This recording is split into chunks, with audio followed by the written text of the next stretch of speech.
Bonjour à tous et bienvenue sur ma toute première vidéo. Je vous présente le jeu Game et vous donne quelques conseils afin de bien débuter. Tout d'abord, Game est un jeu de guerre stratégique qui se compose de plusieurs univers. L'univers dans lequel je suis et celui que je vais vous présenter s'appelle Sirius. C'est celui-ci, Sirius. Mais pour le besoin de la vidéo et pour bien vous montrer comment commencer dès le début, je me suis créé un compte aujourd'hui sur l'univers Oberon, mais je ne vais pas y jouer, c'est juste pour vous présenter le début de la vidéo. Les spécificités de l'univers Sirius, c'est qu'elle offre 25 cases de plus que la normale. Ici, on peut voir qu'on a 163 cases. Si c'était un compte ouvert sur Sirius, il aurait 25 cases de plus. Quand, quand, on, euh, quand on ouvre un compte et qu'on le crée, qu'on le confirme via son adresse email, on reçoit également 8000 d'antimatière. C'est la monnaie réelle d'Ogame, c'est celle qu'on peut acheter avec de l'argent réel. Sinon, question de la flotte, la vitesse de la flotte est de 5 fois celle des autres univers. Donc ça va 5 fois plus vite au niveau de la flotte.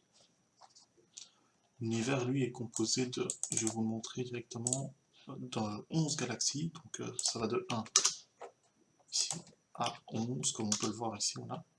Et alors, une galaxie se compose de 1 à 499, 499 systèmes solaires. Voilà, donc il y a de la place. Je remets ça sur le côté. Donc il y a plusieurs façons de voir le jeu, selon la stratégie personnelle. Donc on peut être mineur, raider ou un mixte des deux. D'autres styles existent aussi, mais ils sont moins fréquents, tels que le Reaper. J'en parlerai plus tard. Le mineur va plutôt dépenser ses ressources dans les mines, justement, afin de produire le plus possible de ressources. Voilà, les mines qui sont ici.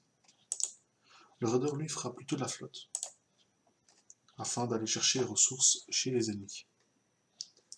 C'est ce qui est beaucoup plus jouissif. Hein. Ça, bon, être raider, c'est quand même plus amusant que d'être mineur, mais bon, ça dépend de chacun. L'un comme l'autre présente certains atouts et certains inconvénients. Le style de jeu peut aussi dépendre du temps que vous avez à devenir raider. Il faut du temps pour devenir raider. Il faut espionner les actifs, il faut espionner donc. Il faut les attaquer, il faut avoir le temps d'étudier leur style de jeu, savoir quand ils envoient leur flotte, un peu connaître leurs habitudes, ça aide pour les attaquer. Après, si on fait un mixte des deux, un mixte, bon, il va faire des mines, pour avoir une base quand même, une base solide. Des ressources chaque jour vont rentrer grâce à ces mines. Et il créera, plutôt comparé au raider, il fera plutôt une flotte légère, qui est facile à transporter, qui coûte pas cher en deux, pour aller d'un point A à un point B quand il ghost le soir, quand il envoie sa flotte d'un point A à un point B le soir quand il n'est pas présent sur le compte. Il fera une flotte légère, ça lui coûtera moins cher. En essence, en deux. Donc, voilà. Sinon, quand on commence sur le game, on est sans alliance. Donc on n'a pas d'alliance, on peut le voir ici. On pourrait en trouver une, elle pourrait être utile, hein. Tout d'abord pour avoir des contacts sur l'univers en question, et une fois qu'on est dans l'alliance, peut-être de l'aide financière en ressources, ou alors matériel en cas d'attaque. Si quelqu'un vous attaque, votre, euh, votre alliance peut venir vous défendre. Voilà. Qu'est-ce que j'avais à dire d'autre concernant le jeu, c'est qu'en venant jouer sur Sirius plus particulièrement, il faudrait être vigilant, parce que Sirius c'est un univers avec des raiders très très performants.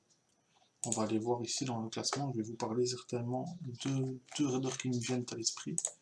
Dans le classement militaire, on va les trouver très très facilement. Voilà. LCDF, pour moi, le meilleur raider que j'ai connu, le top du top, hein. Rien à dire. Et le deuxième, qui suit de pas loin, Persécuteur, anciennement Carpet, voilà. Ces deux-là, c'est vraiment très... C'est du haut niveau, hein. Ça, faut vraiment faire très attention. Voilà. Ce qu'il faut savoir aussi, c'est qu'au game en particulier, c'est un jeu en temps réel, et l'évolution de votre compte dépendra principalement du temps que vous y accordez. Pour quelqu'un qui n'est pas pressé et qui joue 20 minutes par jour, ça pourrait suffire. Mais quelqu'un qui a l'ambition, qui veut évoluer rapidement que ce soit rapide et efficace, jouera plusieurs heures par jour, oui, plusieurs heures par jour sur son compte. Et tout ça dépend d'un style à un autre. C'est pour ça que certains privilégient d'être mineur. Ça prend certainement un peu moins de temps que quelqu'un qui est raider, qui va prendre plus de temps. Donc, faire attention à sa flotte aussi, qu'on n'a pas quand on est mineur.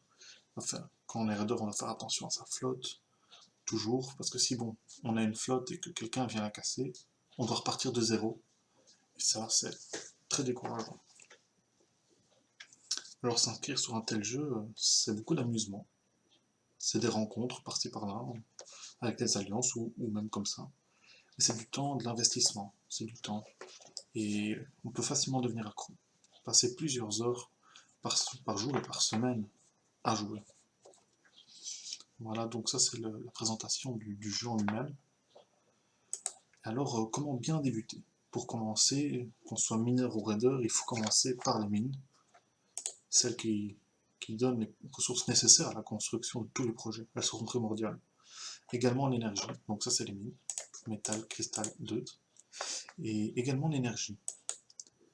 Car créer une mine coûte de l'énergie. Je vais revenir sur le compte que j'ai créé tantôt. Créer donc une mine, on peut le voir ici, voilà. Nécessaire pour le niveau 3, ça c'est les ressources nécessaires. Et ici on voit l'énergie nécessaire. On peut constater qu'il me faut 15 d'énergie pour construire la mine, sans être dans le rouge. Évidemment, là j'ai pas 15 d'énergie, ici il y a l'énergie, j'ai pas 15 d'énergie, mais je peux malgré tout construire la mine, mais quand elle sera finie, j'apparaîtrai ici dans le rouge. Ça c'est mauvais. Il faut éviter à tout prix d'être dans le rouge. Et pour ça, il y a les centrales électriques de fusion ici, qui sont ici, qui créent, chaque niveau donne une production d'énergie. Ici on voit plus 31 comparé au niveau précédent. Voilà, ça c'est le début, hein. Donc les mines et l'énergie, très important. Une fois les mines bien entamées, on pourra commencer les hangars. Parce que au début, on ne peut pas engranger beaucoup de ressources. On peut voir ici la capacité de stockage de 10 000. Une fois passé 10 000, la production s'arrête. Et les hangars feront que vous pourrez produire plus. On peut le voir ici, par exemple, en allant ici sur le point d'interrogation, que niveau 1, 20 000, etc. 40, 75, 140, etc. etc. Donc, quand les mines produisent assez bien de ressources, on peut commencer à monter les hangars, que ce soit en métal, cristal ou d'éthérium. Ça, c'est pour la partie ressources. Pour les installations, l'usine de robots, chantier spatial sont à monter rapidement également. Le niveau à atteindre de ces deux bâtiments dépend de vos objectifs et de l'arbre technologique lié à vos projets. Disons que dans le chantier spatial, vous voulez créer rapidement des petits transporteurs. Vous allez pouvoir voir ici l'arbre technologique de ce qu'il faut pour arriver à avoir droit à débloquer les petits transporteurs. On peut voir ici par exemple qu'il faut l'usine de robots niveau 2, qu'ensuite il faut le chantier spatial niveau 2, et ici sur la droite c'est les recherches. Il faut monter le laboratoire de recherche qui est dans l'installation niveau 1, la technologie énergétique niveau 1 également, et alors le réacteur à combustion niveau 2. Et une fois que tout sera réuni, on aura accès aux petits transporteurs. Donc vous faites bien attention à ce que vous voulez, vos projets, vous regardez, peu importe, vous regardez art technologique, et vous regardez ce qu'il faut, et vous complétez tout ça afin d'obtenir le vaisseau concerné, ou la défense même.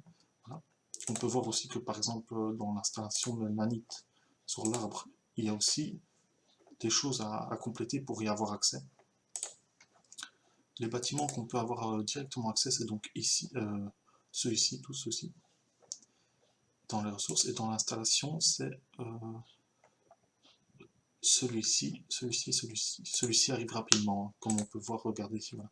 Vous montez niveau 2 l'usine de robots, et vous arrivez directement au chantier spatial, ça c'est très rapide.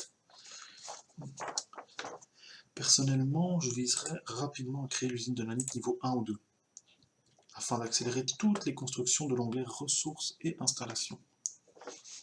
On peut voir ici, quand on voit ici les petites informations, c'est le perfectionnement de la technologie de robot, donc c'est la perfection de ça. Chaque niveau augmente la vitesse de construction des vaisseaux et des bâtiments. Et si je dis pas de bêtises, ça divise à chaque fois par 2 le temps d'une construction. Disons qu'ici ça met 2 minutes 3 secondes. En construisant ceci, ça diminuera le temps par 2, approximativement 1 minute et 1 seconde.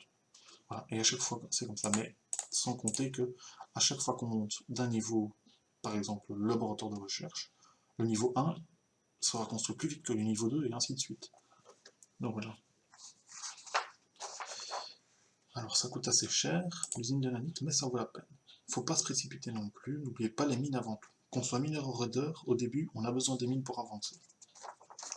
Concernant l'onglet recherche, comme pour les installations, cela dépend de vos projets et de l'arbre qui va avec.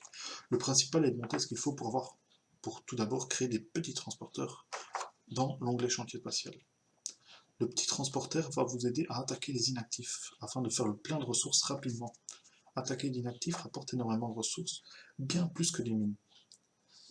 Alors, commencez par les mines, les installations, quelques recherches par-ci par-là, et dans la prochaine vidéo, je vous parlerai des attaques d'inactifs. Comme ça, on aura fait le tour de comment bien débuter. La défense, l'onglet défense, c'est pas le principal, c'est pas prioritaire pour l'instant. Il ne faut pas se lancer dedans, pas construire un bunker, c'est-à-dire pas dépenser ses ressources ici. C'est mieux de les dépenser dans les onglets au-dessus. Voilà. Qui plus est, ici quand on crée une mine, elle est indestructible. C'est des points qui sont indestructibles. Si on vient à construire de la défense, on fait, je dis au hasard, 1000 lanceurs de missiles, et que quelqu'un vous attaque et qu'il détruise ces 1000 lanceurs de missiles, vous allez perdre vos points. Vos points investis seront perdus. Tandis que dans une ressource, si on vous attaque, la mine ne bougera pas. Elle est niveau 3, on vous attaque, elle restera niveau 3 après l'attaque. Donc c'est des points indestructibles, c'est bien mieux. Sinon pour la défense, on peut malgré tout en faire un petit peu. Hein. Donc moi je préconiserais 2000 lanceurs de missiles afin de protéger les ressources à quai. Et il y a une autre explication à le pourquoi 2000 lanceurs de missiles, mais ça je vous expliquerai dans la prochaine vidéo. C'est un peu compliqué comme ça, mais je vous expliquerai dans la prochaine vidéo pourquoi 2000. Alors, on parlera également prochainement de l'attaque des inactifs, donc de la défense. Je vous parlerai également des scripts. Là, vous ne le voyez pas parce que je suis sur un autre navigateur pour justement enlever les scripts et avoir la page comme vous l'auriez vous. Mais quand on va sur Google Chrome, le moteur de recherche que j'utilise, on peut voir que la page est beaucoup plus complète. Avec ici un tableau sur la gauche, un tableau ici en bas aussi également, qui est pas mal. Ce sont des petits scripts à installer qui prennent 2 minutes à tout casser. Je vous montrerai aussi comment régler ces scripts. Une fois qu'on a AGO, par exemple, c'est ici à gauche, c'est AGO. Ici, c'est les paramètres d'AGO. Et je vous montrerai également comment les configurer afin d'optimiser l'utilisation de ces scripts. Donc voilà, après les lunes aussi. Je vous parlerai des lunes. Comme vous pouvez voir ici, il y a des lunes à côté des planètes. Et quand on va sur ici, il y a la planète et c'est tout. Je vous parlerai également donc des lunes la prochaine fois. Voilà. Alors, si vous avez aimé cette petite vidéo et que vous voulez commencer l'aventure avec moi, ce qui est possible de commencer sur Cyrus, vous allez vous ouvrir un compte et directement vous pouvez me chercher sous le nom de Tizo, T-Y-Z-O, mon pseudo ici en haut à gauche, donc Tizo, pour rechercher. Et vous faites, ici il n'y a pas, mais une petite enveloppe ou une petite demande d'amis et vous dites que vous venez de YouTube tout simplement, et alors on fera connaissance, hein, et je vous aiderai pourquoi pas à avancer plus rapidement dans le jeu. Si cela vous intéresse, je peux vous aider sans souci, que ce soit de n'importe quelle manière. Voilà. Donc ça, ce sera pour commencer. Et donc je vous remercie à tous d'avoir regardé cette vidéo, et je vous dis à la prochaine. Merci.